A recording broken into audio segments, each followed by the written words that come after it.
প্রিয় BA six সেমিস্টারের ছাত্রছাত্রীরা এবং যারা ফোর্থ সেমিস্টারে সাপ্লিমেন্টারি এক্সাম হিসাবে দেবে পলিটিক্যাল সায়েন্সের SEC B2 এই পেপারটি, বেসিক রিসার্চ মেথড, এই পেপার থেকে আমি তোমাদের আজকে লাস্ট মিনিটের সাজেশন নিয়ে আলোচনা করব।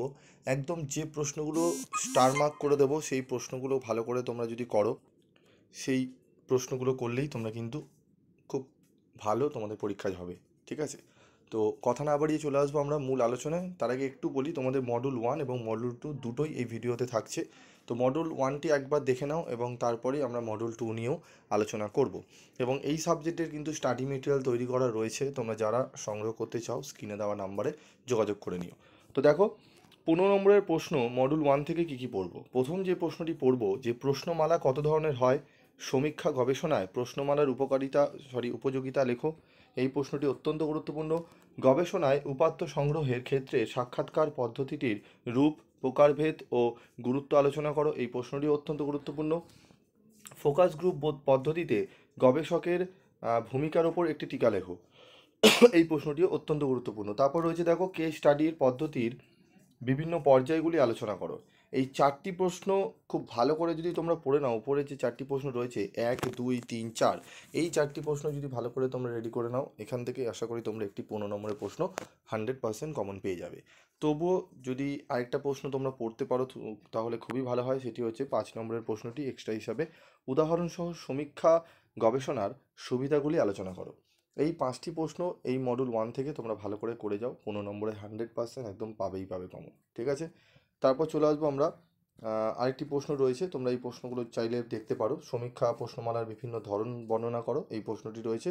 মোট 6টি প্রশ্ন এখানে দেওয়া রয়েছে ইম্পর্টেন্ট। তার মধ্যে আমি প্রথম 4টি প্রশ্ন একদম গুরুত্ব সহকারে পড়তে বলছি, সেখান থেকে তোমরা একটি প্রশ্ন কমন পেয়ে যেতে পারো এবং আরও দুটি এক্সট্রা হিসাবে যদি চাও পড়তে পারো। তার মধ্যে 5 নম্বর প্রশ্নটি অত্যন্ত গুরুত্বপূর্ণ। তারপর দেখো আমাদের রয়েছে, এরপর আমরা 10 নম্বরের মডুল 1 থেকে কী কী প্রশ্ন পড়ব দেখে নেব। প্রথম প্রশ্ন, কেস স্টাডির যে কোনো একটি প্রকার বর্ণনা করো। কেস স্টাডির দুটো প্রকার পড়ে রাখবে। ঠিক আছে, কেস স্টাডির যে কোনো দুটি প্রকার বর্ণনা করো, দুটো পড়বে তোমরা। এর সাথে পড়বে ফোকাস গ্রুপ পদ্ধতির ব্যবহারগুলি আলোচনা করো। এই প্রশ্নটি খুব ভালো করে পড়তে হবে। এর সাথে পড়তে হবে একটি উত্তম প্রশ্নমালার বৈশিষ্ট্যগুলি কী কী।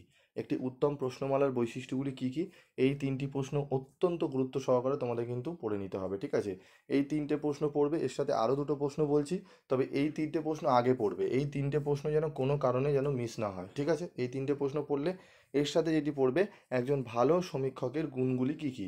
একজন ভালো সমীক্ষকের গুণগুলি কী কী, এই প্রশ্নটি পড়বে।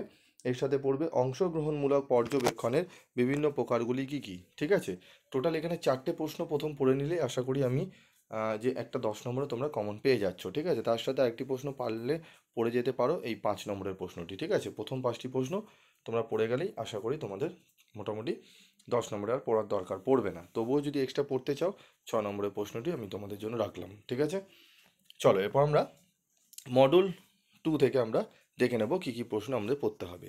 তো দেখো, মডুল 2 থেকে যেটি রয়েছে, অংশগ্রহণমূলক পর্যবেক্ষণের সংজ্ঞা দাও। এই পদ্ধতির বিভিন্ন ধরনগুলি আলোচনা করো। এই প্রশ্নটি অত্যন্ত গুরুত্বপূর্ণ। পরীক্ষামূলক গবেষণা বলতে কি বোঝো, এর প্রকারভেদ আলোচনা করো। এই প্রশ্নটি অত্যন্ত গুরুত্বপূর্ণ। তার সাথে রয়েছে কন্টেন্ট অ্যানালাইসিস, এর সংজ্ঞা দাও, এর বিভিন্ন ব্যবহারগুলি কী কী। এই 3টি প্রশ্ন খুব ভালো করে তোমাদের করতে হবে। ঠিক আছে, এই 3টে প্রশ্ন করলে আশা করি এখান থেকে তোমরা একটি 15 নম্বরের প্রশ্ন 100% কমন পেয়ে যাবে। তবুও রিস্ক না নিয়ে আরেকটি প্রশ্ন যদি পারো পড়ে রাখতে পারো, সেটি হচ্ছে সামাজিক গবেষণার ক্ষেত্রে সামগ্রিক উপাত্তের গুরুত্ব ও সীমাবদ্ধতা উল্লেখ করো। এই সমস্ত প্রশ্নের উত্তরগুলো কিন্তু খুব সুন্দরভাবে আমি তোমাদের গুছিয়ে দিয়েছি।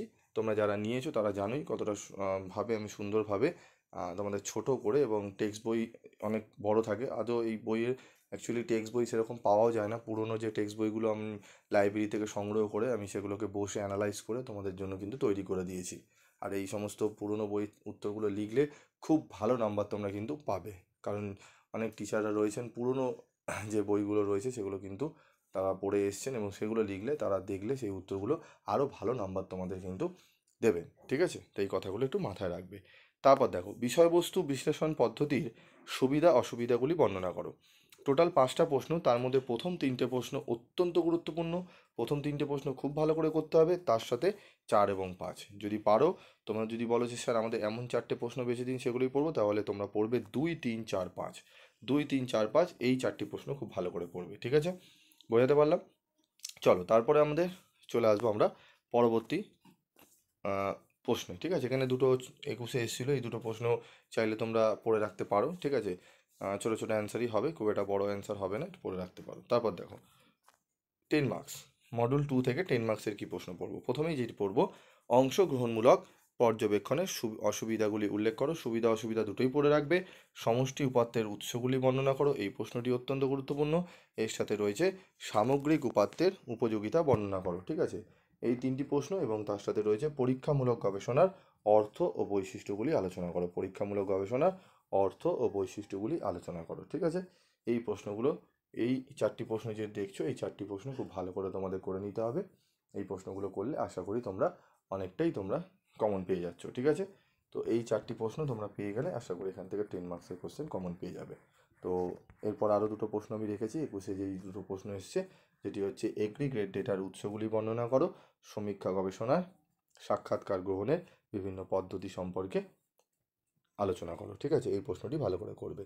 তো এই প্রশ্নগুলো যেগুলো দিলাম আজকে সাজেশান, একদম লাস্ট মিনিটে বাছাই করা প্রশ্নগুলো আমি তোমাদের বলে দিয়েছি। ভালো করে রেডি করে নাও, দেখবে তোমাদের পরীক্ষা খুব সুন্দর হবে, এবং উত্তরের কোয়ালিটিও কিন্তু একটু ভালো করে লিখবে, যাতে তোমাদের মার্কস ভালো ক্যারি হয়, ঠিক আছে? আজকের মতো ভিডিওটি শেষ করছি। ভিডিওটি কেমন লাগলো অবশ্যই কমেন্ট করে জানাবে, এবং আর কোন কোন সাবজেক্টে তোমাদের লাস্ট মিনিটে সাজেশান লাগবে সেটিও কমেন্ট করে জানাবে। আজকের মতো ভিডিওটি শেষ করলাম।